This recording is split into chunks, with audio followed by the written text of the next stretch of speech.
राधे राधे दोस्तों, आज हम आपको सुनाएंगे एक औरत के त्याग की कहानी। अगर आप हमारे चैनल पर नए हैं तो प्लीज़ हमारे चैनल को लाइक करें, सब्सक्राइब करें और शेयर करें। मन की काकी भागते हुए आई और कहने लगी, अरे ओ बड़ी ठकुराइन, आपकी परेशानी दूर करने का मैं उपाय लेकर आई हूँ। अब ज़्यादा दुखी होने की जरूरत नहीं है। ठकुराइन कल्याणी के चेहरे की उदासी साफ साफ देख की जा सकती थी। वो ऐसे ही उदास रहती थी। उनके चेहरे की हंसी शायद वर्षों पहले गायब हो गई थी। उन्होंने इसे नियति मानकर स्वीकार कर लिया था। शायद उन्हें पता था कि इस सब की वो ही दोषी हैं। कल्याणी कहने लगी, अब क्या है मन की काकी, क्यों हाँफते हुए चली आ रही हो? ऐसा क्या हो गया है? मन की काकी कहने लगी, कुछ सुना ठकुराइन? पता है जो अपने गांव से नदिया पार जो गांव पड़ता है ना, सुना है उस गांव में एक साध्वी है जो सबका दुख दर्द दूर करती है। कोई निराश नहीं लौटा वहां से। बहुत नाम सुना है वहां का। 8 साल से तपस्या कर रही है। मुख पर तो ऐसा तेज है कि सारा गांव उसकी इज्जत करता है। कल्याणी बोली, तुम्हें कैसे मालूम है मन की काकी? मन की काकी कहने लगी, क्योंकि वहाँ मेरी भतीजी ब्याही है, उसने ही मुझे बताया है। हम तो कहते हैं ठकुराइन, छोटी ठकुराइन को एक बार वहाँ ले चलते हैं, शायद कोई आराम लग जाए। मन की काकी ठकुराइन से कहने लगी तो ठकुराइन कल्याणी कहने लगी, कितने डॉक्टर, हकीम, वैद्य, बाबा बैरागियों को तो दिखा चुके हैं, अभी तक तो कोई आराम नहीं लगा। एक साध्वी क्या कर पाएगी भला मन की? तो मन की काकी बोली, वो तो भगवान भी तो पत्थर के होते हैं ठकुराइन, लेकिन लोग तो मानते हैं ना, और चमत्कार भी होते हैं। ठकुराइन, मन की काकी कहने लगी, कभी भी कुछ भी हो सकता है। शायद उसी साध्वी के हाथों छोटी ठकुराइन का उद्धार लिखा हो। कल्याणी मान गई और वह बहू को ले जाने के लिए तैयार हो गई। उधर छोटी ठकुराइन जो थी वह भी गुमसुम उदास अपने पति सर्वेश से कह रही थी, शादी को इतने साल हो गए जी, घर को मैं एक वारिस नहीं दे पाई। इतने में बाहर से आवाज आई, इंदु, ओ इंदु। तो इंदु कहने लगी, आई माँ जी। इंदु बोली, कहिए माँ जी, क्या बात है? तो कल्याणी कहने लगी, इंदु, वो मन की काकी कुछ कह रही थी, सोचा तुम्हें बता दूं। इतने में मन की काकी आ गई। जब इंदु ने मन की काकी की सारी बात सुनी तो वह बिना किसी ना नुकुर के जो मान गई, और अगले ही दिन दोनों सास बहू और मन की काकी जो निकल पड़े दूसरे गांव साध्वी से मिलने के लिए, क्योंकि दूसरे गांव जाने का नाव ही एक साधन था और साध्वी के वहां बड़ी भीड़ थी। तो मन की काकी और कल्याणी बाहर ही रह गईं। इंदु कुटिया के अंदर चली गई। साध्वी के चेहरे पर एक अजब सी शांति थी और एक तेज था जो सबको प्रभावित कर रहा था। इंदु को देखकर साध्वी मुस्कुरा दी और इंदु से आने का कारण पूछा। तो इंदु ने अपनी सारा दुख दर्द कह दिया। साध्वी बोली, देखिए घबराने की कोई जरूरत नहीं है, तुम्हें लगातार 5 महीने आना पड़ेगा, बाद में मैं आ जाया करूंगी तुम्हारे पास। साध्वी ने इंदु की नवज टटोली और कुछ जड़ी बूटी इंदु को दे दी और इंदु को बता दिया कि कैसे लेना है, और इंदु प्रसाद लेकर बाहर आ गई। कल्याणी ने कहा, चलो अब घर चलते हैं। वैसे भी काकी तुम्हारे कहने पर हम यहाँ आ तो गए, लेकिन मेरा मन बिल्कुल नहीं था। वैसे भी भरोसा अब किसी पर नहीं रह गया, इन सब पर तो अब बिल्कुल नहीं रहा। मन की काकी बोली, अच्छा तो हम भी मिलकर आते हैं साध्वी जी से। तब इंदु बोली, नहीं काकी, अगर माँ कह रही हैं तो घर तो चलो। तो मन की काकी, इंदु और जो कल्याणी घर वापस आ गई और ऐसे ही 1.5 महीना का समय बीत गया। अचानक एक दिन इंदु चक्कर खाकर गिर गई। सर्वेश परेशान हो गया और डॉक्टर को बुलाकर लाया। डॉक्टर ने इंदु की जांच की और कहा, खुशखबरी है ठाकुर साहब, आप पिता बनने वाले हैं। सर्वेश ने खुश होकर अपनी माँ को आवाज दी। कल्याणी ने जब माँ शब्द सुना तो भागी भागी चली आई और बोली, क्योंकि माँ बेटे में 8 सालों से कोई बात नहीं हुई थी। कल्याणी के आंसू रुकने का नाम नहीं ले रहे थे। वो दादी जो बनने वाली थी, और दूसरा आज 8 सालों के बाद उसके बेटे ने कल्याणी को माँ कहकर पुकारा था। 2 साल पहले जो बड़े ठाकुर साहब का स्वर्गवास हो गया था दिल का दौरा पड़ने से, तभी से जो सर्वेश ने बात नहीं की थी अपनी माँ से।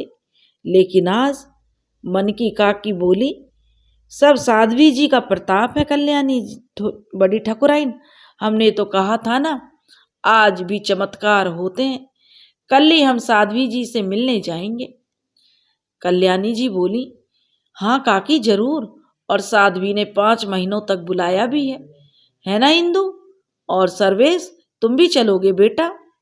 तो सर्वेश बोला, नहीं माँ, कल बहुत जरूरी काम है, शहर जाना है, कचहरी में काम है। वो तो शहर में जमीन थी जिस पे कुछ लोगों ने अवैध कब्जा कर लिया, उसकी कल सुनवाई है, आपको भी चलना है गवाही देने के लिए। कल्याणी कहने लगी, ठीक है बेटा, तो कल मैं मन की काकी और इंदु को ही भेज दूंगी, क्योंकि साध्वी तो केवल गुरुवार को बैठती है और अगले गुरुवार इंदु का 3रा महीना लग जाएगा। मन की काकी और इंदु चली गई, लेकिन काकी साध्वी को देखकर हैरान रह गई। ऐसे कैसे हो सकता है? काकी का दिमाग घूम गया। भगवान ने कैसी लीला रची है, क्या होने वाला है? काकी साध्वी से मिले बिना बाहर आ गई और माथे पर पसीने की बूंदें उसके झलक आई थी। अब मन की काकी सोचने लगी, इतनों दिनों के बाद तो घर में खुशियां आई हैं, अब क्या होगा? इतने में इंदु ने पुकारा, काकी आप साध्वी जी से बिना मिले क्यों आ गईं? अरे, जो मन की काकी बोली, अंदर भीड़ बहुत ज्यादा थी, घुटन हो रही थी। अब काकी क्या बताती कि बरसों पुरानी नौकरानी थी उसी घर की, जो कल्याणी की सास के साथ आई थी दहेज में। पहले ठाकुरों के यहाँ नौकरों को दहेज में देने का रिवाज था, और कल्याणी की सास ने अपने ससुराल के एक नौकर से उसकी शादी भी करा दी थी जो उसे पसंद था, इसलिए कल्याणी ने भी उसे इतनी इज्जत दी थी। अब मन की काकी बहुत बड़ी दुविधा में थी। इस तरह दिन बीत रहे थे कि 3रा महीना आ गया। काकी सोच रही थी, कल्याणी और सर्वेश को साध्वी से ना ही मिलने दिया जाए तो अच्छा है। लेकिन एक दिन कल्याणी गिर पड़ी और पैर में मोच आ गई। मन की काकी ने सोचा, अब ठाकुराइन तो जा नहीं पाएगी, लेकिन सर्वेश का क्या होगा? सर्वेश, इंदु और मन की काकी 4थे महीने भी साध्वी से मिलने चले गए। मन की काकी सर्वेश को ले तो गई, लेकिन सोच रही थी ऐसा क्या करूं कि सर्वेश उस साध्वी से मिल ही ना पाए। उधर भीड़ भी बहुत थी, लेकिन इस बार मन की काकी सर्वेश को नहीं रोक पाई। इंदु और सर्वेश दोनों अंदर कुटिया में चले गए साध्वी से मिलने के लिए, लेकिन साध्वी को देखते ही सर्वेश को पता नहीं क्या हो गया। वो तुरंत बाहर आया और मन की काकी से पूछा, मन की काकी, इन सब के बारे में आपको पता था? लेकिन मन की काकी कुछ कह पाती इससे पहले इंदु वहां आ गई और बोली, आप इतनी जल्दी क्यों आ गए और साध्वी जी से मिले भी नहीं? तो सर्वेश कहने लगा कि भीड़ बहुत ज्यादा है, मुझे अंदर घुटन हो रही थी और सब घर के लिए चल पड़े। रास्ते भर में जो सर्वेश सोचता जा रहा था, उसको कुछ समझ नहीं आ रहा था कि ऐसा कैसे हो सकता है, जिंदगी इतना बड़ा मजाक कैसे कर सकती है मेरे साथ। इतने साल लग गए खुद को संतुलित करने में और एक झटके में ही मेरा संतुलन बिगड़ गया। तभी इंदु ने सर्वेश के कंधे पर हाथ रखा और बोली, क्या सोच रहे हैं आप? चलिए नाव से उतरिए, घर चलते हैं। और तीनों नाव से उतर गए, लेकिन मन की काकी बहुत ही असमंजस में थी कि सर्वेश को क्या जवाब दे, और उधर सर्वेश के मन में भी कई सवाल चल रहे थे। वो काकी से उनके जवाब चाहता था। उधर कल्याणी मन की काकी से कह रही थी, मन की काकी, पता नहीं, लगता है सर्वेश की तबीयत ठीक नहीं है, उदास और परेशान सा है। कल गुरुवार है और इंदु का चौथा महीना लग गया है। कल साध्वी से भी मिलने जाना है। पिछली बार मैं मिल नहीं पाई थी, लेकिन इस बार मैं जरूर साध्वी जी से मिलकर आऊंगी। और अगले दिन ही मन की काकी इंदु और कल्याणी साध्वी जी से मिलने के लिए गए। इस बार कल्याणी साध्वी जी से मिलने इंदु के साथ अंदर चली गई और अंदर साध्वी जी और कल्याणी की जैसे ही नजरें मिली, दोनों एक दूसरे को देखकर विचलित हो गईं और कल्याणी जी बाहर आ गई और मन की काकी से कहने लगी, शायद सर्वेश इसीलिए परेशान था काकी, तुमने बताया क्यों नहीं? यह बात थी। कल्याणी ने जब कहा तो मन की काकी कहने लगी, देखिए ठकुराइन, हमें कुछ पता नहीं था। ठकुराइन, हम जब पहली बार आए तभी पता चला था साध्वी के बारे में, हमें कुछ पता नहीं था। तब कल्याणी सोचने लगी, किस्मत कैसे कैसे खेल दिखाती है हमें। जिस अतीत को मैं इतने साल से दूर भगा रही थी, वही मेरा वर्तमान बनकर मेरे सामने आ गया।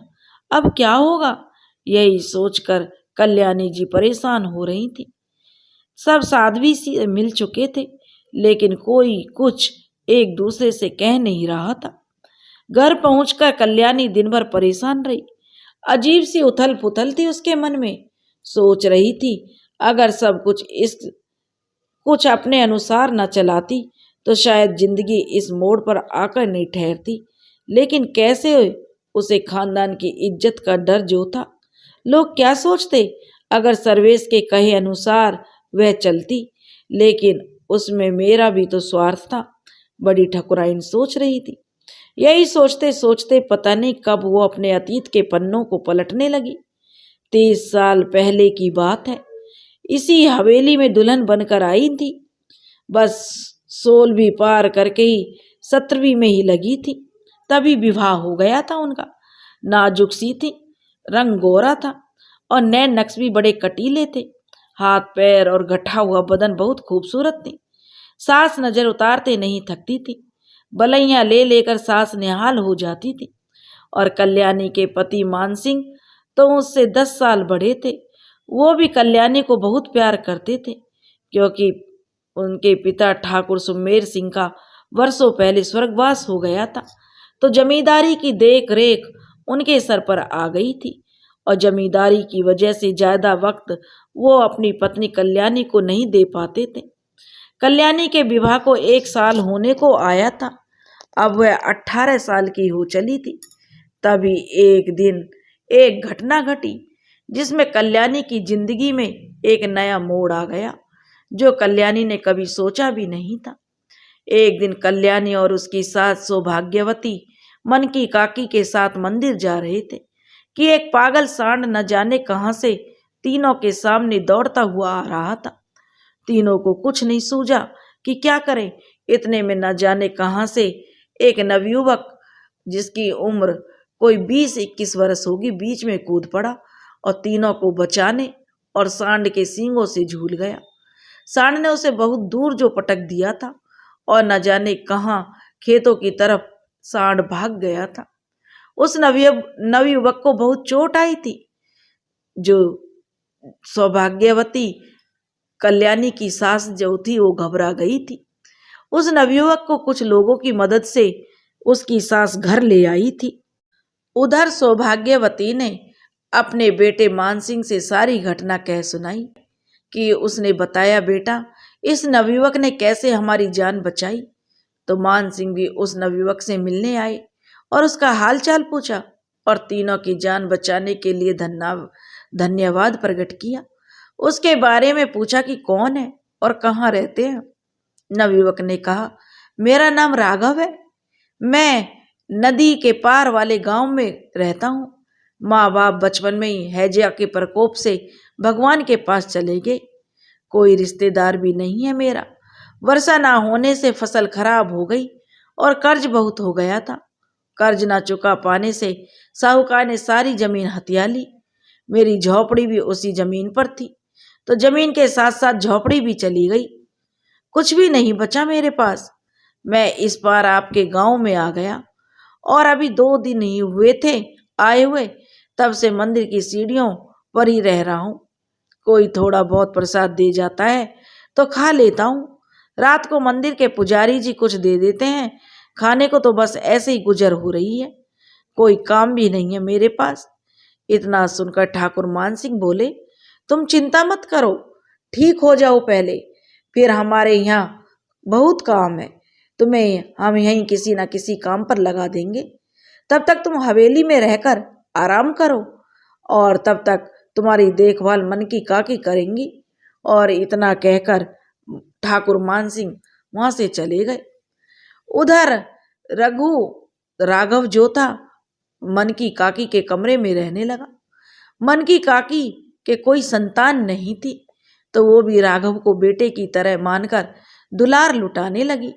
मन की काकी की जिंदगी में भी जैसे कि रोशन हो गई, ऐसे ही मन की काकी की जिंदगी गुजर रही थी। कभी कोई सुख उन्हें मिला ही नहीं था। सौभाग्यवती के साथ दहेज में आई थी तो किशन को पसंद करने लगी थी। सौभाग्यवती ने उन दोनों की शादी करवा दी थी। शादी को अभी 5 साल ही हुए होंगे कि एक दिन मन की काकी के पति एक अड़ियल घोड़े को काबू में कर रहे थे। घोड़े ने बहुत जोर की लात मारी और उनके पति किशन का सर पत्थर में जा टकराया और वहीं ढेर हो गए। उनका एक बेटा भी था। जब वो 10 बरस का था तो उसे सांप ने डस लिया और वो भी नहीं रहा। काकी राघव को अपने बेटे के रूप में पाकर बहुत खुश रहने लगी। इधर राघव भी हवेली के काम करने लगा। उसे भी आसरा मिल गया था, लेकिन उसे देखकर कल्याणी विचलित हो जाती थी। राघव के लिए कल्याणी का मन में अलग ही भाव उठने लगे थे। उसके पास जाने का कोई ना कोई बहाना कल्याणी ढूंढती रहती थी। उसका गठीला बदन, सुडौल बाहें वो देखकर अधीर हो जाती थी। उसे कुछ समझ नहीं आ रहा था कि उसे क्या हो रहा है। वो हर पल राघव को अपने सामने देखना चाहती थी। शायद वह राघव को चाहने लगी थी। राघव को छुप छुप कर जो कल्याणी निहारती रहती, उसका किसी काम में मन नहीं लगता था। एक दिन आखिर उसने हद पार कर दी और अकेले में राघव से लिपट गई और बोली, राघव मैं तुम्हें चाहने लगी हूँ। लेकिन राघव बोला, छोटी ठकुराइन यह आप क्या कह रही हो, यह सब आपको शोभा नहीं देता। और राघव खुद को छुड़ाकर चला गया। उसने ठाकुर साहब से कहकर अपना काम खेतों में लगवा लिया और किसी से भी उस दिन वाली घटना के बारे में नहीं कहा। और कुछ दिनों बाद उसने मन की काकी से कहा, मन की काकी हमारा भी ब्याह करवा दो, कब तक हमें ऐसे बनाकर खिलाती रहोगी।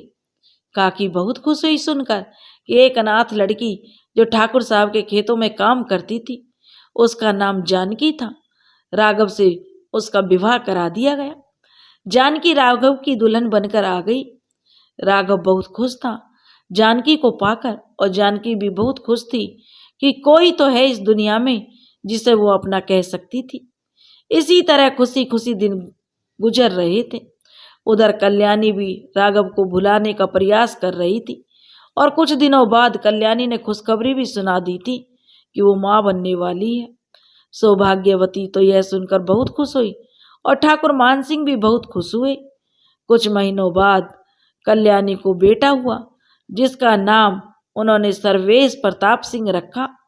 और उधर सर्वेश 1 साल का हुआ और जानकी ने भी खुशखबरी सुना दी और कुछ महीनों बाद उसे भी प्यारी सी बेटी हुई, जिसका नाम राघव ने धानी रखा। समय धीरे धीरे गुजर रहा था। दोनों बच्चे समय के साथ बड़े होने लगे और दोनों बच्चों की शरारतों से हवेली में रौनक रहती थी। दोनों एक दूसरे से लड़ते झगड़ते बड़े हो रहे थे। और इसी बीच सौभाग्यवती भी बीमारी के बाद चल बसी। फिर 8वीं पास करके सर्वेश आगे की पढ़ाई के लिए अपने मामा के पास शहर चला गया। उधर राघव ने अपनी झोपड़ी खेतों के पास बना ली थी। ठाकुर साहब की गौशाला भी वहीं थी और राघव और जानकी को गाय भैंस बैल और बछड़ों की देखभाल में आसानी हो जाती थी। लेकिन मन की काकी को साथ नहीं ले गया था राघव। बोला, माई तुम जिंदगी भर हवेली में रहने आई हो, तुम यहीं रहकर आराम करो, वहां झोपड़ी में कैसे रहोगी। धानी सर्वेश दूर रहकर बड़े हो रहे थे, लेकिन दोनों के मन में किसी कोने में बहुत दर्द था, एक दूसरे से बिछड़ने का। और कभी छुट्टियों में सर्वेश आता तो धानी ज्यादा मिलने नहीं आती थी, क्योंकि जानकी हवेली में जाने से मना करती थी। उसको लगता था कि बेटी हवेली के रंग ढंग देखकर कहीं बिगड़ ना जाए, और हम गरीब लोग हैं ना, उसका अच्छे से पहना सकते हैं ना ही अच्छे से खिला सकते हैं, और ससुराल भी पता नहीं कैसा मिले। गरीब की बेटी है, गरीब घर में ही ब्याही जाएगी। और इसी तरह दोनों बच्चे बड़े हो रहे थे। उधर सर्वेश अपने कॉलेज की पढ़ाई करके घर आ गया, क्योंकि अब ठाकुर साहब बीमार रहने लगे थे और उन्हें जमींदारी में एक सहायक की जरूरत थी, तो सर्वेश को वापस आना पड़ा। उधर कल्याणी सर्वेश के लिए दुल्हन ढूंढ रही थी, तभी उसके किसी रिश्तेदार ने एक रिश्ता बताया और कल्याणी ने हाँ कर दी और कहा कि हम 6 महीने बाद नवरात्रि में आएंगे लड़की देखने। उधर एक दिन मन की काकी का बाजरे की रोटी और प्याज की चटनी खाने का मन था, तो जानकी से काकी ने कह भिजवाया कि जरा धानी को भेज देना, तेरे हाथ की बाजरे की रोटी और प्याज की चटनी खाने का मन है। अब बूढ़े शरीर में ज्यादा चलने फिरने की ताकत नहीं रह गई, तो मैं तो आ नहीं सकूंगी, तुम ही भिजवा देना। उधर काकी धानी का बेसब्री से इंतजार कर रही थी। हवेली के आंगन में इतने में ही सर्वेश ने काकी से पूछा कि काकी किसका इंतजार कर रही हो, अपने लिए कोई दूल्हा ढूंढ लिया है क्या। मन की काकी कहने लगी, कैसी बातें कर रहे हो छोटे ठाकुर, वो तो हम अपनी धानी बिटिया का इंतजार कर रहे थे, जाने कहाँ मर गई चुड़ैल, बाजरे की रोटी और चटनी लाने वाली थी। सर्वेश कहने लगा, कौन धानी, वही जो बचपन में हमारी हवेली में रहा करती थी। तब मन की काकी बोली, हाँ वही, अभी तक आई नहीं है, बहुत जोरों की भूख लग रही है। सर्वेश कहने लगा, तब तो मैं भी खाऊंगा, मैंने भी जानकी चाची के हाथ का बना खाना बचपन में ही खाया है।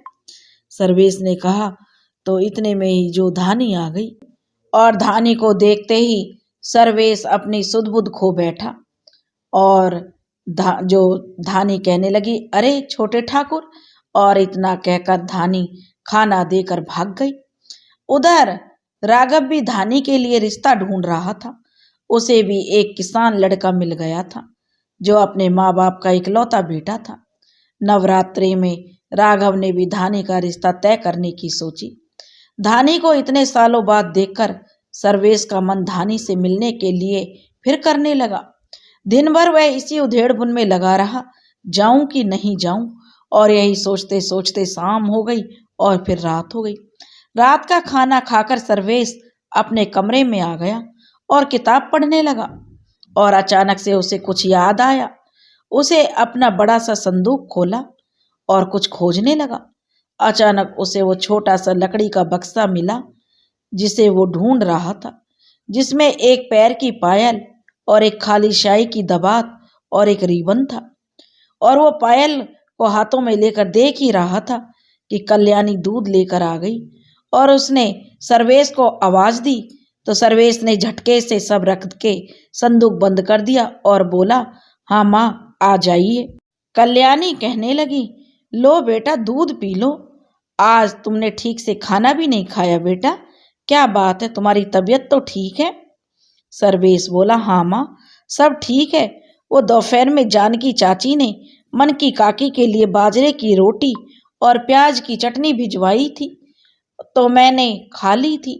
सर्वेश ने कल्याणी को बताया तो कल्याणी कहने लगी, अच्छा ठीक है, लेकिन उन लोगों से थोड़ी दूरी ही बनाकर रखना, कहाँ वो और कहाँ हम। तो सर्वेश बोला, अच्छा ठीक है। तब जाते जाते कल्याणी ने कहा, अच्छा आप सो जाओ। तो सर्वेश बोला, ठीक है माँ। और माँ सर्वेश ने जो बिस्तर पर लेटते हुए कहा, लेकिन सर्वेश की आंखों में नींद कहाँ थी, वो तो बस धानी के बारे में सोच रहा था और पक्का मन बना चुका था कि कल वह धानी से मिलके ही रहेगा। और सुबह होते ही सर्वेश धानी से मिलने गौशाला पहुंच गया और जानकी से राम राम की। और जानकी ने कहा, खुश रहो बेटा। जानकी ने जो सर्वेश को आशीर्वाद दिया। जानकी बोली, अच्छा हुआ छोटे ठाकुर जो आप आ गए। सर्वेश बोला, काकी चाचा कैसे हैं? तो जानकी बोली, ठीक है, अभी खेत गए हैं। लेकिन सर्वेश बोला, धानी के बारे में कैसे पूछे? वो सोचने लगा। इतने में धानी आ गई। तो जानकी बोली, बड़ी देर कर दी नहर से कपड़े धोकर लाने में, और जा बाबा को खाना दिया खेत पर, खाना बंधा रखा है, भूखे होंगे तेरे बाबा। धानी बोली, अच्छा माँ, मैं अभी जाती हूँ। और धानी जैसी झोपड़ी के अंदर आई और खाना उठाया और खेत के लिए चल दी। कुछ ही देर में जानकी से बात करके सर्वेश भी खेतों की ओर चल दिया। धानी खेतों की तरफ चली जा रही थी। इतने में सर्वेश के अचानक सामने आ जाने से धानी चौंक गई और बोली, डरा दिया छोटे ठाकुर। जैसे बचपन में राक्षसों वाली हरकतें करते थे वैसे ही अभी बिल्कुल वैसे ही हो। तो सर्वेश बोला, और तुम भी बचपन में चुड़ैलों वाली हरकत किया करती थी, याद है ना? कि कुछ भी मुझे कितना परेशान करती थी, मुझे पढ़ने नहीं देती थी। धानी ने कहा, तब तो मैं बच्ची थी। सर्वेश ने कहा, हाँ भाई, अब तो तुम जवान हो गई हो और सुंदर भी। और इतना सुनते ही धानी शर्माते हुए बोली, दत्त छोटे ठाकुर, यह भी कोई बात है? सर्वेश बोला, कल तुम हवेली से भाग क्यों आई थी? धानी बोली, वो आपको देखकर डर गई थी, कहीं आप बचपन की तरह फिर से मेरी चोटी ना खींच दो। तब छोटे ठाकुर बोले, अच्छा, और धानी की चोटी पकड़कर खींच दी। तब धानी कहने लगी, छोटे ठाकुर, तुम तो वही बचपन वाले राक्षस हो। और धानी गुस्सा करते हुए भाग गई। उधर राघव के पास धानी पहुंची तो राघव ने पूछा, क्या हुआ बिटिया, शकल काहे को उतरी हुई है तुम्हारी? धानी बोली, नहीं बाबा, पैर में कांटा चुभ गया था। धानी ने जो कहा और अगले दिन सर्वेश जो फिर खेतों की ओर चला गया। धानी से मिलने की चाह उसे आतुर कर रही थी। धानी को मनाना भी तो जरूरी था क्योंकि वह रूठ कर जो गई थी। सर्वेश ने देखा तो धानी खेतों में बैठकर अमरूद खा रही थी। सर्वेश उसके पास जाकर बैठ गया और बोला, धानी मुझे भी खिलाओ ना, जैसे बचपन में खिलाती थी बाग से चुरा कर। धानी कहने लगी, मुझसे बात ना करो छोटे ठाकुर, मुझे गुस्सा आ रहा है। धानी गुस्से में कहने लगी तो सर्वेश बोला, अरे किस लिए नाराज हो? धानी बोली, कल जो तुमने हमारी चोटी खींची थी। सर्वेश बोला, अच्छा माफ कर दो, ठीक है। तब सर्वेश कहने लगा, लो अब कान भी पकड़ लिए, कहो तो उठक बैठक भी लगा दूं। धानी कहने लगी, अरे नहीं नहीं ठाकुर साहब, ऐसा मत करो, मुझे पाप लगेगा। अच्छा चलो माफ किया, धानी ने कहा, और लो अमरूद खाओ, उसी बाग से चुराए हैं। और दोनों बैठकर अमरूद खाने लगे। इसी तरह दिन गुजर रहे थे। दोनों कभी गांव की पहाड़ी पर, कभी नहर के किनारे, कभी अमरूद के बागों में साथ साथ घूमने लगे। और इसी तरह नवरात्रि भी आ गई और दोनों के रिश्ते भी पक्के हो गए। सर्वेश का विवाह होली के बाद तय हुआ और धानी का अगले साल, क्योंकि धानी के होने वाले दूल्हे की दादी को मरे अभी 1 साल नहीं हुआ था। और एक दिन पता नहीं किसने जाकर कल्याणी को बता दिया कि तुम्हारा दुर्गेश और धानी साथ साथ घूमते हैं। कल्याणी ने तुरंत जानकी को बुला भेजा और कड़े शब्दों में बहुत खरी खोटी सुनाई। जानकी अपना सा मुंह लेकर वापस आ गई और घर आकर धानी को खूब सुनाया और कहा, तू घर से बाहर कदम भी नहीं रखेगी, तेरा ब्याह तय हो गया है धानी, और घर में रहा कर। और कई दिन हो गए धानी जो दुर्गेश से अब नहीं मिली। उधर दुर्गेश बहुत परेशान था क्योंकि उसे धानी से न मिलने के कारण वह बेचैन था। और एक दिन जानकी बीमार पड़ गई। घर में लकड़ियां खत्म थी तो धानी को मजबूरन जंगल में जाना पड़ा। शाम होने को चली थी और धानी चली गई लकड़ियां लेने, और बादल फिर घिराए। इतने में क्या देखती है कि सर्वेश उसका पीछा करते हुए जंगल तक आ गया और उसके गले लगकर बोला, धानी तुम बात क्यों नहीं करती हो मुझसे, मिलना क्यों नहीं चाहती हो? धानी ने अपने आप को छुटाते हुए बोली, छोटे ठाकुर क्या कर रहे हो, मेरा विवाह तय हो गया है, और तुम्हारा भी। सर्वेश बोला, लेकिन धानी मैं तुमसे प्यार करने लगा हूं और मुझे किसी की परवाह नहीं है। धानी बोली, लेकिन मुझे है, अपने माँ बाबा का नाम बदनाम नहीं करना मुझे। सर्वेश बोला, बदनामी कैसी धानी, अभी चलो मैं सबको सब कुछ बता दूंगा। हम खुश नहीं रह पाएंगे, धानी कहने लगी। हम एक दूसरे के बिना, सर्वेश बोला, खुश नहीं रह पाएंगे। तुम ही बताओ, क्या तुम मुझसे प्यार नहीं करती? धानी बोली, हाँ करती हूँ छोटे ठाकुर, बचपन से करती हूँ और तुम्हारे बिना रह भी नहीं सकती। सर्वेश के गले लग गई धानी और रोने लगी। दोनों घर आने लगे। सबसे बातें करने को तो बहुत जोर की बारिश होने लगी और अंधेरा भी हो गया। भीगते भीगते दोनों गांव पहुंचे। उधर कल्याणी सर्वेश के घर जल्दी न आने से परेशान थी। पता नहीं कहाँ चला गया। बारिश भी तेज हो रही है और उसने किसी से पता करवाया तो पता चला कि धानी के पीछे पीछे सर्वेश जंगल की तरफ गया था। अब कल्याणी को बहुत गुस्सा आया। उसने राघव को बुलाया और कहा, तुम्हारी बेटी अपनी औकात भूल गई है। सर्वेश से शादी करने के सपने देख रही है, वे कभी पूरे नहीं हो सकते। तुमने एक दिन मेरा प्यार ठुकराया था राघव, आज मैं तुम्हारी बेटी को ठुकराती हूँ और ये गांव अभी इसी वक्त अपने परिवार के साथ छोड़कर चले जाओ। जहां से आए थे वहीं चले जाओ। राघव बोला, देखिए ठाकुराइन, जानकी की तबीयत थोड़ी खराब है और तेज बारिश हो रही है, ऐसे में मैं कहाँ जाऊंगा। कल्याणी चीखी, मैं कुछ नहीं जानती, जो करना है करो, लेकिन गांव छोड़कर तो जाना पड़ेगा। राघव वापस अपने घर आ गया। उसने देखा सर्वेश और धानी एक दूसरे का हाथ थामे चले आ रहे हैं। राघव को बहुत गुस्सा आया और उसने धानी को अपने साथ ले जाने लगा। सर्वेश ने रोकने की कोशिश की कि काका मेरी बात तो सुनिए, लेकिन राघव ने एक नहीं मानी और बोला, बाद में बात करेंगे छोटे ठाकुर, घर जाइए, ठाकुराइन आपका हवेली में इंतजार कर रही हैं।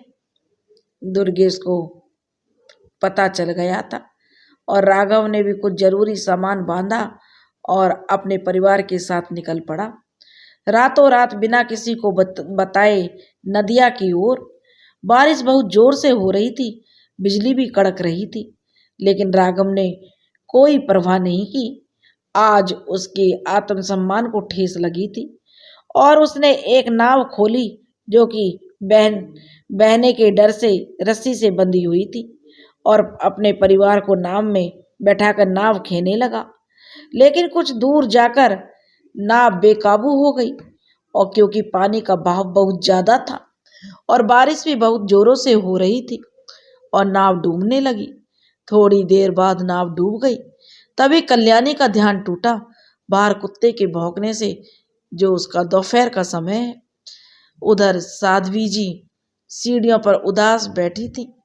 तभी मंदिर के पुरोहित जी अपनी छड़ी के सहारे धीरे धीरे चलते हुए साध्वी के पास आकर बोले, क्या हुआ बेटी, इतनी उदास क्यों बैठी हो, क्या परेशानी है, बोलो बेटी, पुरोहित जी ने कहा।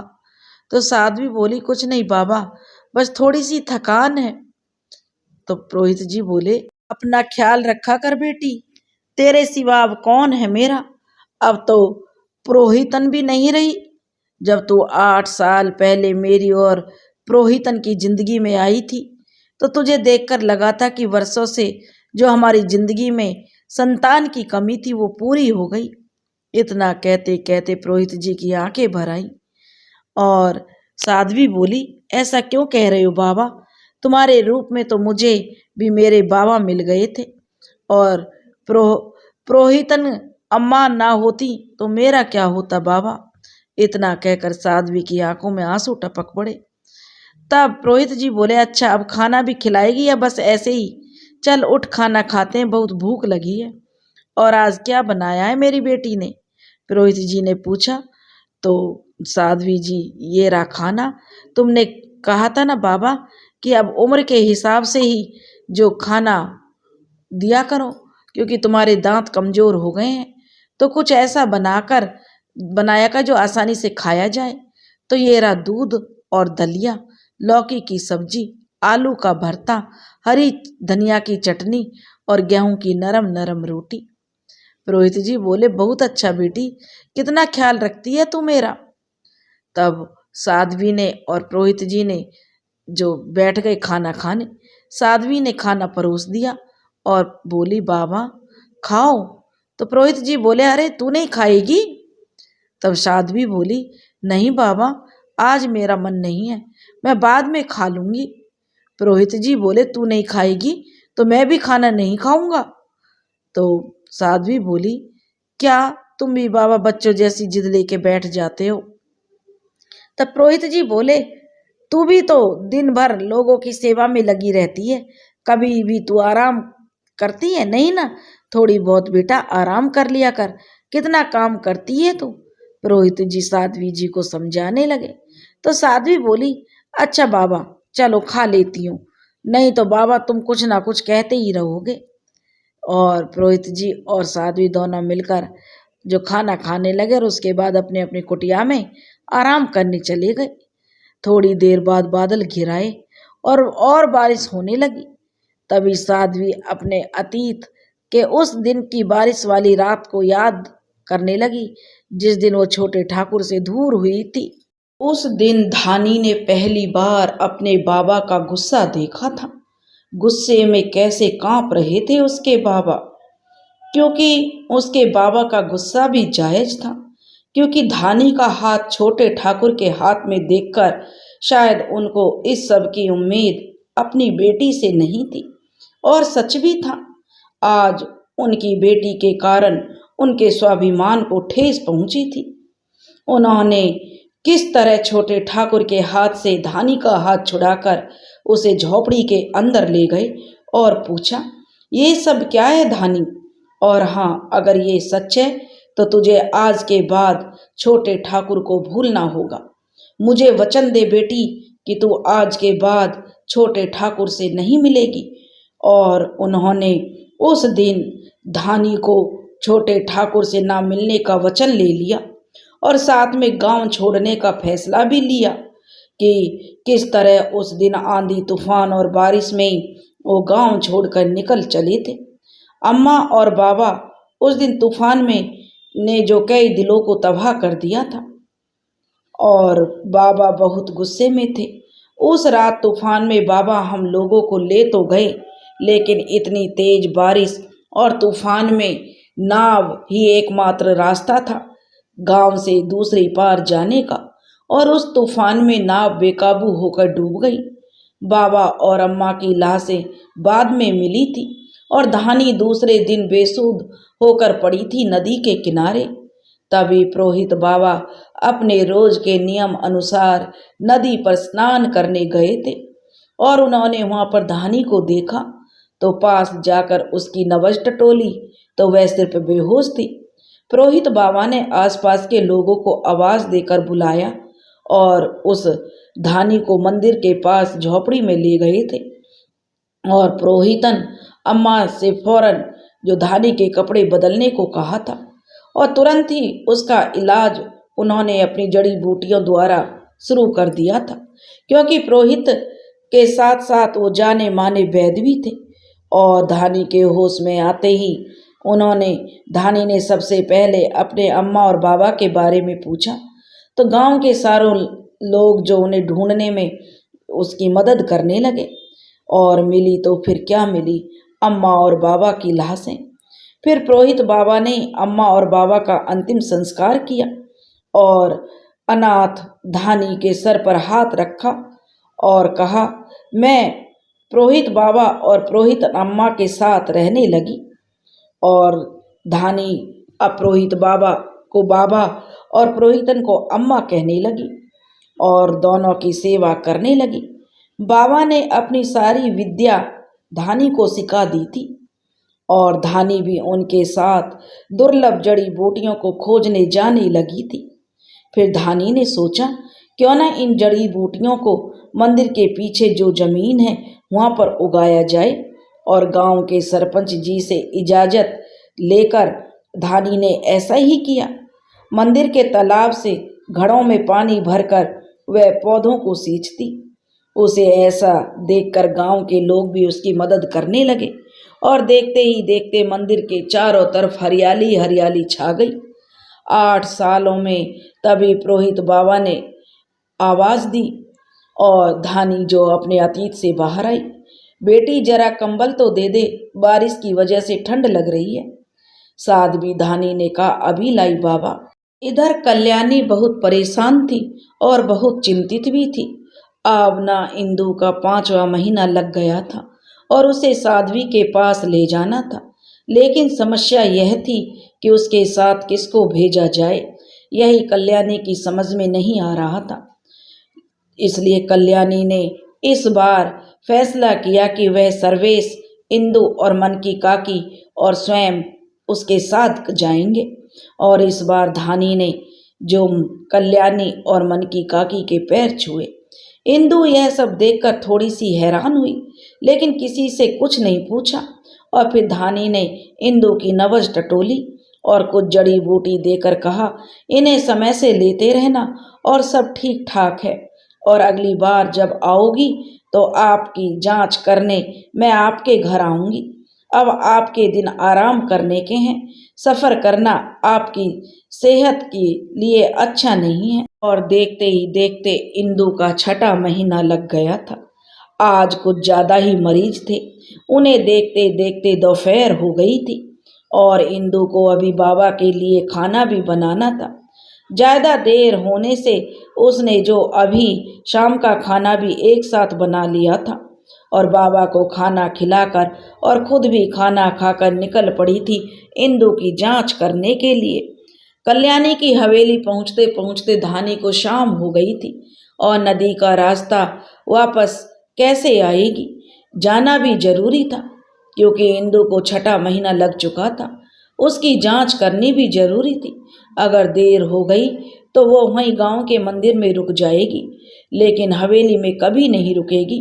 यही सब विचार उसके मन में चल रहे थे। तभी नाविक ने कहा, दीदी गांव आ गया और संभल कर उतरिए। धानी बोली, ठीक है भैया, कितने रुपए हुए? नाविक बोला, आपसे क्या रुपए लेना दीदी, आप तो सारे गांव की सेवा करती हो, आपने इतने लोगों को ठीक किया है। धानी बोली, अरे भाई, ऐसे करोगे तो कमाई कैसे होगी? नाविक बोला, अच्छा ठीक है, जब आप वापस आओगी तब ले लूँगा। कि धानी सोच रही थी कितना कुछ बदल गया 8 सालों में, सब कुछ और साथ में मेरी जिंदगी भी। और वह चलते चलते हवेली आ गई। धानी को हवेली पहुँचते पहुँचते अंधेरा हो गया। उसने दरवाजे पर दस्तक दी। एक नौकरानी ने आकर दरवाजा खोला और पूछा, किससे मिलना है? धानी बोली, ये बड़ी ठकुराइन है, उनसे मिलना है। नौकरानी बोली, अंदर आ जाइए। नौकरानी ने आवाज़ दी, बड़ी ठकुराइन देखिए कोई आया है। कल्याणी यह सुनकर बोली कि बैठक में भेज दे। और नौकरानी बोली, ठीक है ठकुराइन, भेजती हूँ। और नौकरानी धानी को बैठक में पहुँचा दिया। तुरंत ही कल्याणी के धानी ने पैर छुए और बोली, जल्दी से छोटी ठकुराइन को बुला लीजिए, मुझे वापस जल्दी जाना है, नहीं तो नाव की आखिरी फेरी भी निकल जाएगी। तो कल्याणी बोली, कोई बात नहीं, हम अभी जानकी को नदी किनारे भेजकर नाविक से तुम्हारी खबर पहुंचा देते हैं। आज तुम हमारे साथ रुक रही हो। धानी बोली, नहीं बड़ी ठकुराइन, आप छोटी ठकुराइन को बुला दीजिए, मैं उनकी जांच करके वापस चली जाऊंगी। तभी वो कल्याणी कहने लगी, क्यों धानी, हमें माफ़ करने का कोई मौका नहीं दोगी? और कल्याणी रो पड़ी। उसकी आंखों में पश्चाताप के आंसू थे। धानी जो कल्याणी के आगे विवश हो गई। उस रात वो हवेली में रुक गई और इंदु की जांच की। थोड़ी देर कल्याणी और मन की काकी से बातें करने के बाद कल्याणी बोली, चलो खाना खा लो, तुम्हारे लिए अलग से खाना बनाया है, बिना प्याज लहसुन और मसालों का। सारी हवेली में लालटेन की रोशनी थी। धीमी धीमी रोशनी चारों जगह फैल रही थी। सब बैठक में खाना खाने ही वाले थे। तभी दरवाजे पर दस्तक हुई। नौकरानी ने दरवाजा खोला। सर्वेश आ गया था। कल्याणी ने पूछा, जानकी कौन आया है? तो नौकरानी बोली, मालकिन छोटे ठाकुर आए हैं। तो कल्याणी बोली, अच्छा ठीक है, और उनसे कह दो हाथ मुंह धोकर खाना खाने आ जाए। सर्वेश बोला ठीक है माँ, अभी आता हूँ। और सर्वेश जैसे ही खाना खाने पहुंचा, धानी को देखकर थोड़ा सा जो विचलित हो गया। सब चुपचाप खाना खा रहे थे। सब जगह खामोशी छाई हुई थी। कोई किसी से बात नहीं कर रहा था। अजीब सा माहौल था। सब उलझन में थे कि किससे क्या बोले। बस सब सोच रहे थे कि जल्दी से खाना खत्म करें। खाना खत्म होते ही कल्याणी ने धानी से कहा, धानी तुम मेहमानों वाले कमरे में सो जाओ, जानकी तुम्हें ले जाएगी। धानी बोली ठीक है बड़ी ठकुराइन, और सब अपने अपने कमरों में सोने चले गए। धानी को आज सब अजीब अजीब लग रहा था। काश ये सब बातें बड़ी ठकुराइन पहले समझ लेती तो उसके अम्मा और बाबा आज उसके साथ होते। यही सब धानी सोच रही थी कि उसे किसी के आने की आहट सुनाई दी। दरवाजा किसी ने धीरे से खटखटाया। धानी ने दरवाजा खोला तो सामने सर्वेश खड़ा था। धानी ने दरवाजा बंद करना चाहा तो सर्वेश ने कहा, धानी मुझे कुछ बात करनी है तुमसे, बस आखिरी बार, फिर आज के बाद मैं कभी तुमसे बात करने की कोशिश नहीं करूंगा, बस एक बार। धानी ने दरवाजे से अलग हट गई और सर्वेश कमरे के अंदर आ गया। सर्वेश बोला, धानी ये लो तुम्हारी कुछ चीजें थी मेरे पास, वही वापस करने आया हूँ। जो देना है और या कहना है जल्दी कहो। जो धानी बोली, कहीं छोटी ठकुराइन को कुछ पता चल गया तो मैं खुद को माफ नहीं कर पाऊंगी। सर्वेश बोला, इतनी नफरत करती हो मुझसे? धानी बोलते बोलते रोने लगी, कहने लगी, हाँ करती हूँ। तुमसे प्यार करके मुझे मिला क्या, सिवाय दुख के? उस दिन तुम्हारे साथ ना होती तो ना बाबा को इतना गुस्सा आता और आज मेरे माँ बाबा मेरे साथ होते।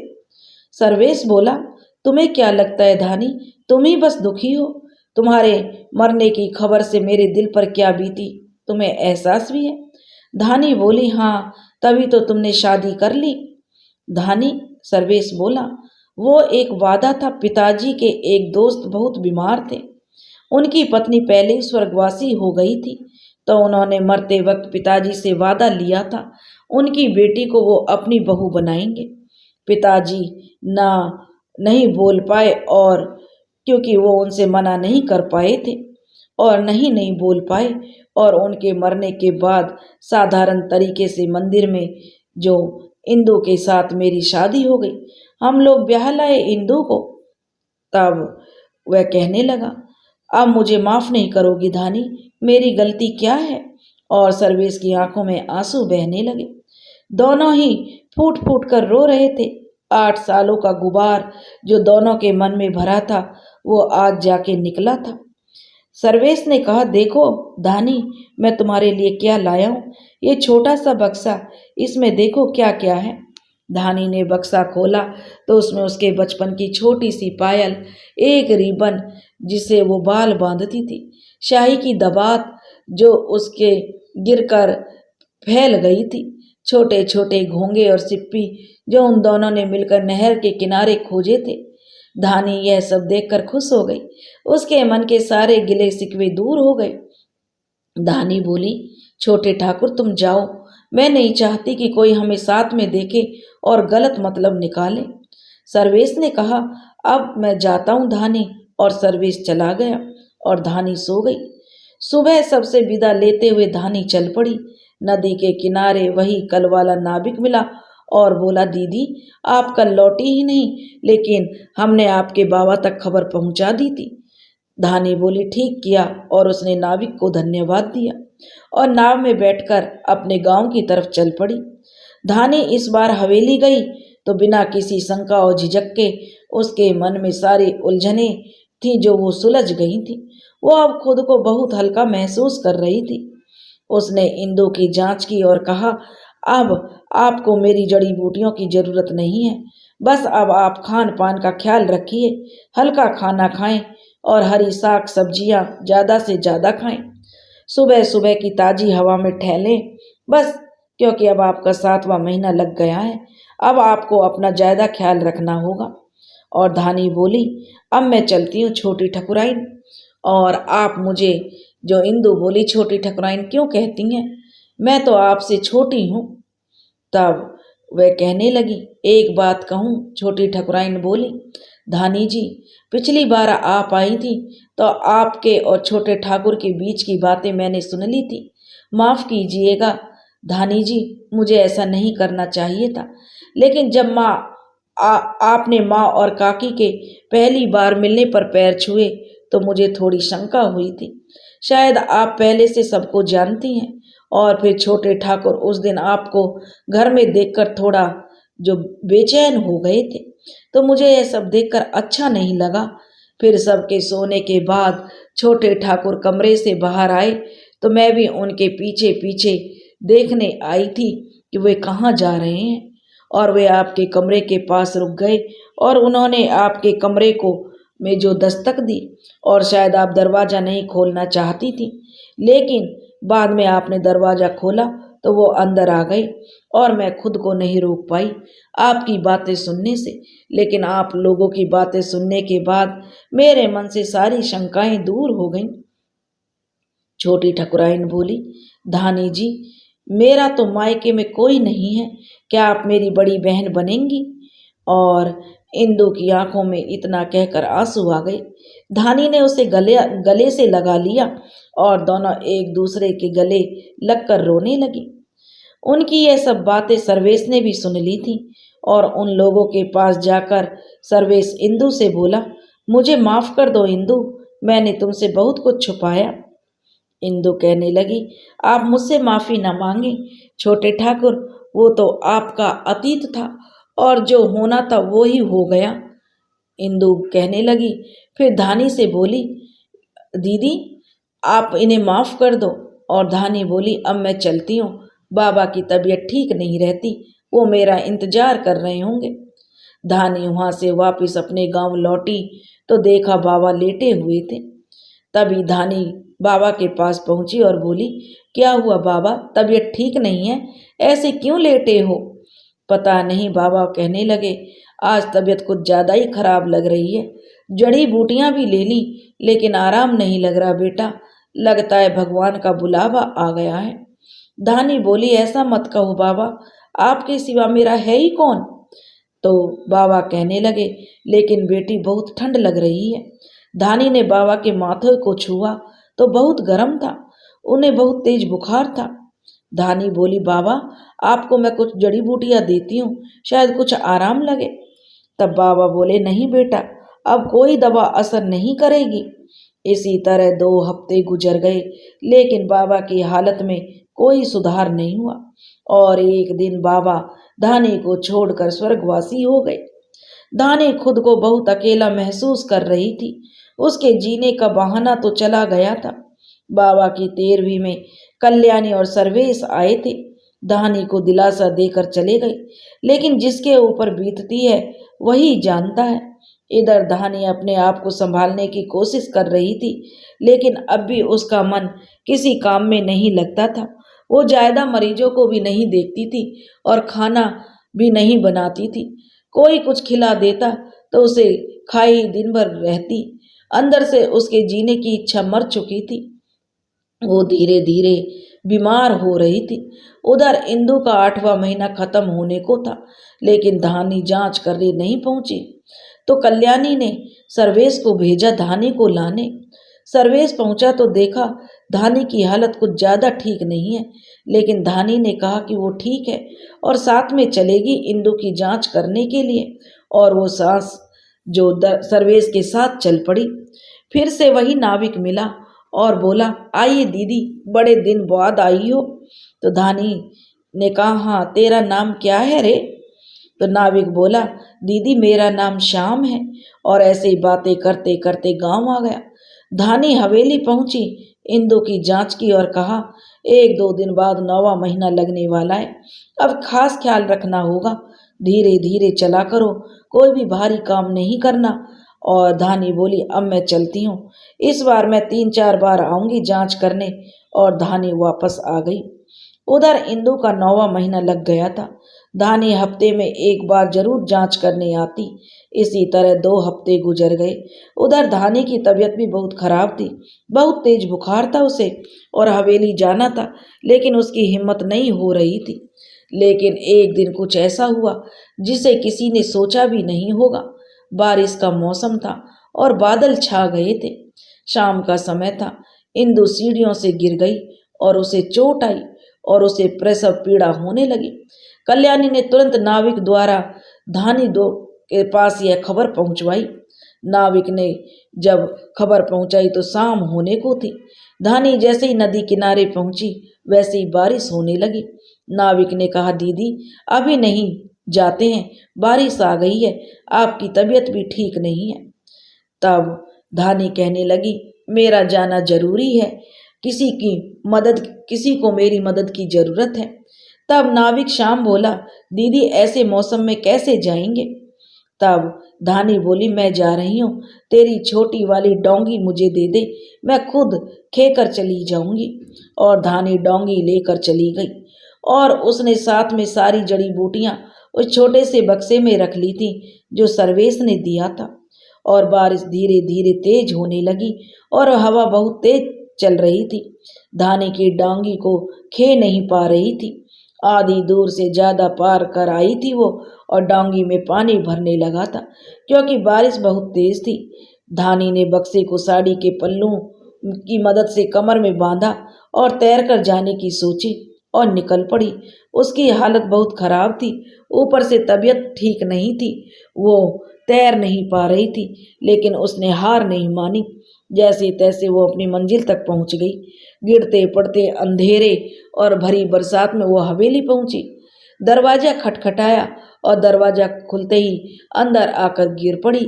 जानकी ने तुरंत बड़ी ठकुराइन को आवाज लगाई। कल्याणी के आते ही धानी ने कहा, मेरी कमर में जो बक्सा है उसमें कुछ जड़ी बूटियां हैं, उन्हें निकालकर छोटी ठकुराइन को खवा दो और कुछ पेट पे मल दो, छोटी ठकुराइन को आराम मिलेगा। कल्याणी बोली, पहले तुम अपने कपड़े बदल लो, तुम्हारी तबीयत भी ठीक नहीं लग रही। तब धानी बोली, आप मेरी चिंता मत करो, मरीज का ख्याल रखना बहुत जरूरी है। धानी ने जो कल्याणी से कहा, कल्याणी ने वही किया जैसे धानी ने कहा। जानकी ने सहारा देकर धानी को बिस्तर में लिटाया। धानी हिचकियां लेने लगी। इतने में सर्वेश धानी के पास आया। धानी की ऐसी हालत देखकर रोने लगा। धानी बात भी नहीं कर पा रही थी, उसे सांस लेने में बहुत परेशानी हो रही थी। उधर इंदु को धानी की जड़ी बूटियों से आराम लग गया और प्रसव पीड़ा कम हो गई और प्रसव आसानी से हो गया। इतने में कल्याणी खबर लेकर आई कि बेटी हुई है और इधर धानी यह खबर सुनकर उसने अपनी आंखें मूंद ली और हमेशा के लिए सो गई। धानी का त्याग कल्याणी कभी नहीं भूल पाई। इंदु ने अपनी बेटी का नाम धानी रखा। सर्वेश और इंदु ने जो अपनी बेटी का नाम धानी रख दिया कि धानी के त्याग से ही उनको बेटी मिली थी और सर्वेश ने ही धानी को, जो उसकी इच्छा थी, धानी से उसने प्यार किया था, इसलिए इंदु के कहने से उसने आखिरी समय में धानी की मांग भरकर उसका अंतिम संस्कार किया। दोस्तों, अगर आपको हमारी कहानी पसंद आई हो तो प्लीज़ हमारे चैनल को लाइक करें, सब्सक्राइब करें और शेयर करें। राधे राधे।